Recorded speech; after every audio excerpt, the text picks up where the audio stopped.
नमस्कार, आप देख रहे हैं द अमर टाइम्स। देश प्रदेश का तेजी से उभरता हुआ न्यूज चैनल। अपने चैनल के माध्यम से हम आपको देश प्रदेश भर की खबरों से रूबरू कराते हैं। आइए देखते हैं इसी के साथ आज की खबर में क्या कुछ है। मिल्कीपुर पहुंचे आजाद समाज पार्टी के राष्ट्रीय अध्यक्ष चंद्रशेखर रावण। नमस्कार, आप देख रहे हैं द अमर टाइम्स। बता दें, आजाद समाज पार्टी के मिल्कीपुर उपचुनाव के प्रत्याशी सूरज चौधरी के लिए की जनसभा को संबोधित करते हुए कहा कि इतने सालों से मिल्कीपुर की जनता को ठगा जा रहा है। इस बार मुकाबला अमीरों से है, क्योंकि अभी भी इस विधानसभा में 60% मकान कच्चे हैं। क्या यहाँ इंसान नहीं रहते? आजादी के 75 साल बाद भी सरकारों ने इन गरीबों के बारे में नहीं सोचा। इसका मतलब ये उनके सच्चे नेता नहीं है। और कहा कि गरीबों का सच्चा नेता सूरज चौधरी है, जो चाहता है कि गरीबों को इन समस्याओं से छुटकारा मिले, लोगों को रोजगार मिले, यहाँ की गरीब जनता कहीं अन्य शहर की तरफ ना जाए। और कहा कि भारत एक ऐसा देश है, दुनिया में जानवर बिकते हैं मगर यहाँ इंसान बिकते हैं। प्रयागराज में हुई भगदड़ को लेकर कहा कि इसके लिए सरकार जिम्मेदार है और योगी जी को इस्तीफा दे देना चाहिए। तो आइए देखते हैं आगे की रिपोर्ट अयोध्या से मोहम्मद आलम के साथ।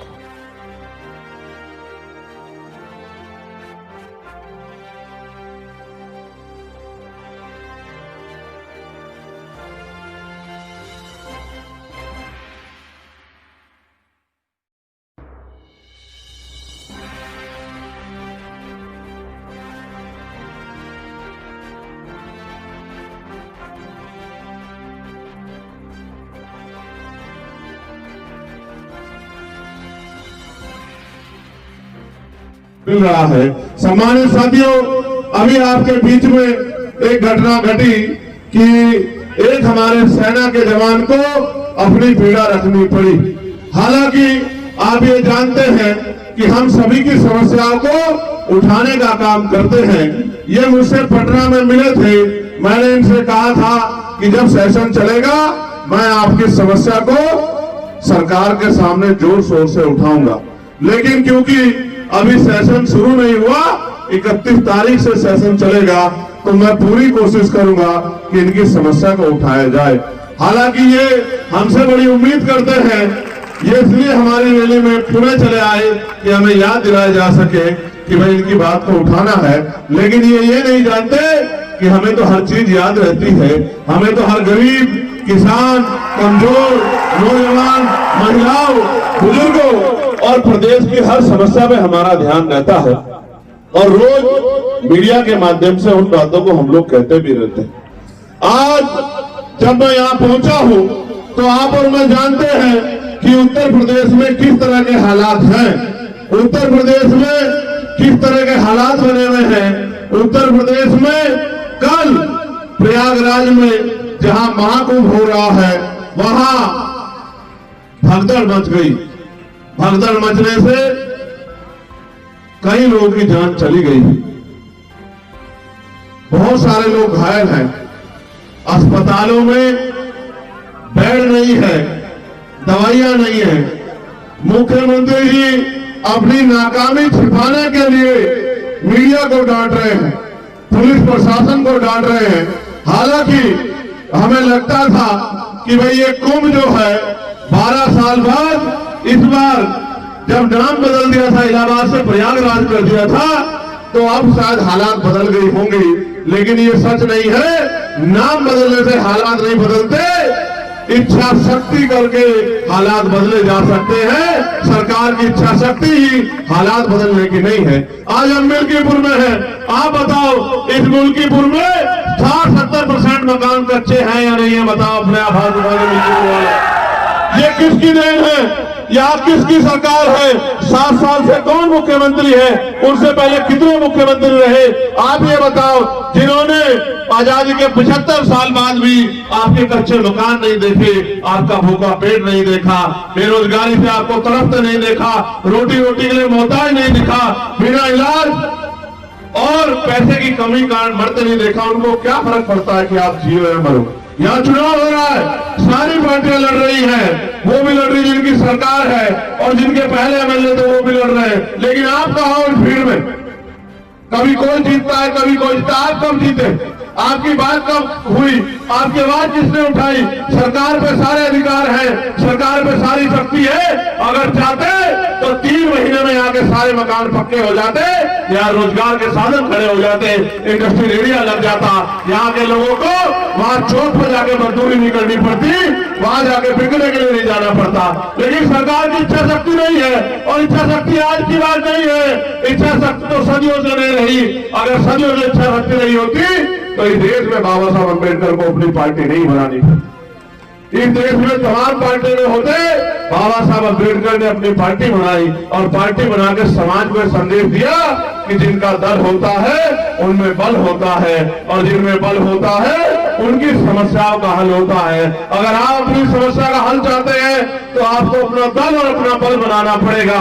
दल बन के तैयार है, नगीना के लोगों ने दल में ताकत भी झोंक दी है। इस बार बारी मिल्कीपुर की है, मिल्कीपुर वाले भी इस बार ताकत झोंक दो, फिर आप देखना जिस तरह पार्लियामेंट में चंद्रशेखर आजाद आपकी आवाज उठाते हैं, उसी तरह लखनऊ की विधानसभा में सूरज चौधरी धार धार के आपके क्षेत्रों के लिए लड़ने का काम करेंगे। इस क्षेत्र में अगर कोई रोक सकता है तो ये नीले झंडे वाले रोक सकते हैं, इनके अलावा कोई नहीं रोक सकता। उसका कारण है क्योंकि नीले झंडे वाले जहां खड़े हो जाते हैं एक कदम पीछे नहीं हटाते। इस बार मिल्कीपुर में इतिहास लिखने का मौका आप पे आ गया है। दिन रात एक करके मेहनत कर लो तो याद रखना, दिल खुश हो जाया करेगा जब सूरज चौधरी यहाँ के मुद्दों पे असेंबली में बोला करेगा, आवाज उठाया करेगा, आपके मन में खुशी हुआ करेगी कि हमारा वोट कामयाब हो गया। वरना ये जो शक्ति बाबा साहब ने दी है, जिसको चाहे कुर्सी में बिठा दो, जिसको चाहे पटक दो, इसका कोई फायदा नहीं होने वाला जब आपके बीच के लोग चुनकर ही जाएंगे, आपके हमदर्द नहीं चुनकर जाएंगे। मैं आप सबका यहाँ पहुंचने में बहुत बहुत धन्यवाद करता हूँ, और मैं आपसे कहता हूँ कि दोनों हाथ उठा के और अपनी जगह पे खड़े होकर भाई सूरज चौधरी को आशीर्वाद दीजिए कि भाई सूरज चौधरी जो है इस लड़ाई में आपके आशीर्वाद और सहयोग से जीत कर आए और आपकी सेवा करें। मैं धन्यवाद दूंगा भाई मानस राय जी का, मनोज चौधरी जी का, हमारे नेता राहुल भारती जी का, हमारे नेता देवेश कुमार पिंटो जी का, आशुतोष भारती जी का, मुनव्वर हुसैन जी का, अजय कुमार जी का, सुनील निषाद जी का, रुपेश राव जी का, ओम प्रकाश जी का, इस्लाम राणा जी का, दूधनाथ यादव जी का, मुकेश कुमार गौतम जी का, विष्णु प्रताप जी का, रविकांत जी का, आकाश जी का। इन गरीबों के लिए इनकी आवाज उठाने वाला कोई नहीं है। ये आवाज उठाने में कहीं ना कहीं चूक हमारी भी है, क्योंकि बाबा साहब अम्बेडकर तो अपने 4-4 बच्चों को कुर्बानी देके हमें वोट का अधिकार देकर गए थे। कैसे नहीं गए थे? ये वोट का अधिकार तो है कि राजा महाराजा बड़े बड़े कुर्ते वाले पैसे वाले आपकी गलियों में आ रहे होंगे, नहीं आ रहे होंगे? आ रहे होंगे, नहीं आ रहे होंगे? ये सोचो अगर ये वोट का अधिकार नहीं होता, ये आपकी शक्लें नहीं देखते, आपकी बत्तियां नहीं देखते। हाल जाके देखो निकासी नहीं है, हाल जाके देखो गड्ढे बने हुए सड़कों में। अभी मेरी लोकसभा में देखा था, नहीं देखा था? जब अधिकारियों को मैंने गाड़ी में बुला के दिखाया कि देखो क्या हाल है, याद है नहीं याद है? आप सोचो जब आप में मजबूत नेता होगा तो आपकी सुनवाई होगी। मैं यहाँ बहुजन समाज के लोगों से कहना चाहता हूँ, आपने सबको मौका दिया है, एक मौका सूरज चौधरी को भी दो। भाई सूरज के हाथों को मजबूत करो, 5 तारीख को केतली का बटन दबाओ, फिर आप देखना कि 100 एमएलए वाली पार्टियां पीछे रह जाएंगी और अकेले एमएलए वाली पार्टी आजाद समाज पार्टी पूरे प्रदेश में गूंजती नजर आएगी। हर आदमी की आवाज बनेगा हमारा भाई सूरज। मैं आपसे अपील करता हूं और आपके साथ साथ अपने नेताओं से अपील करता हूं कि अगले 5-6 दिन सोना मत, ये आपकी परीक्षा है, आपकी मेहनत की परीक्षा है। मैं आपसे कहना चाहता हूं, आपने बहुत लंबे समय सेवा की है, संघर्ष किया है, उस संघर्ष को आयाम पे पहुंचाने का अवसर आ गया है। दिन रात मेहनत करो और आपका मुकाबला उनसे है जो बहुत बड़े पैसे वाले हैं, धन्ना सेठ है, जिनकी बड़ी बड़ी लेगेसी है। मगर याद रखना, काशीराम साहब कहते थे, तमन्ना अगर सच्ची हो तो रास्ते 1000 होते हैं और तमन्ना अगर झूठी हो तो बहाने 1000 होते हैं। अगर आपकी तमन्ना सच्ची है, आपका लक्ष्य सच्चा है, आपने ठान लिया है, तो कोई आपको नहीं रोक सकता।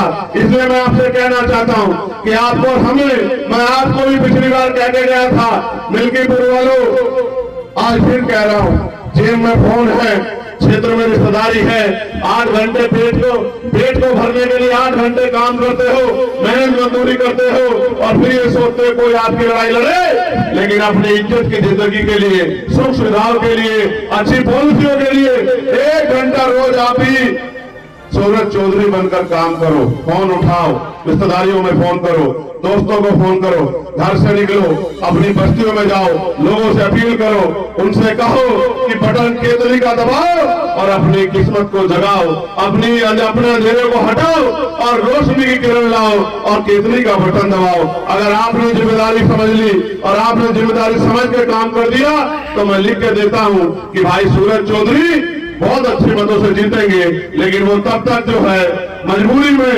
लंबे समय तक इधर उधर काम कर रहे थे, लेकिन अब वो अपने घर में आ गए हैं। और माननीय काशीराम साहब कहते थे कि दूसरों के महलों से अच्छी होती है अपनी झोपड़ी। बताओ इनकी मदद करोगे नहीं करोगे?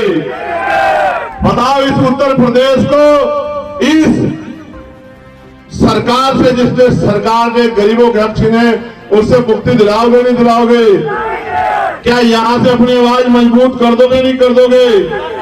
तो आज के बाद अपने आप सूरज चौधरी बन के काम करोगे नहीं करोगे? लोगों को घरों में जाके जगाओगे नहीं जगाओगे? लोगों को अपना निशान बताओगे नहीं बताओगे? इस लड़ाई को आगे बढ़ाओगे नहीं बढ़ाओगे? ये आपके हाथ में है कि अगले 28 साल जो उत्तर प्रदेश में 2 साल बचे वो कैसे होंगे, ये आपके हाथ में है। अगर आपने समझदारी दिखाई, आपने जिम्मेदारी दिखाई, आपने अपने वोट का सही प्रयोग किया और अगले 4-5 दिन सूरज चौधरी बनकर मेहनत कर ली, तो मेरी बात को याद रखना कि टीवी की पट्टी पर चलेगा कि मिल्कीपुर वालों ने इतिहास रच दिया। एक गरीब के बेटे को जैसे नगीना से सांसद बनाना था, ऐसे ही विधायक बनाकर असेंबली में भेज दिया। और आप याद रखना, नसीम साहब यहाँ बैठे हैं, जिस दिन आजाद समाज पार्टी का एमएलए विधानसभा में गूंजेगा, अच्छे की नींद हराम हो जाएगी जो गरीबों का अधिकार छीन कर बैठे हैं। मेरी बात को याद रखना, कोई ऐसा नहीं है। अभी हमने आपको इस बड़ी खबर से रूबरू कराया। ऐसी और तमाम खबरों के लिए हमारे साथ बने रहिए और देखते रहिए द अमर टाइम्स, देश प्रदेश का तेजी से उभरता हुआ न्यूज चैनल। और हमारे चैनल को लाइक, सब्सक्राइब और शेयर जरूर करें।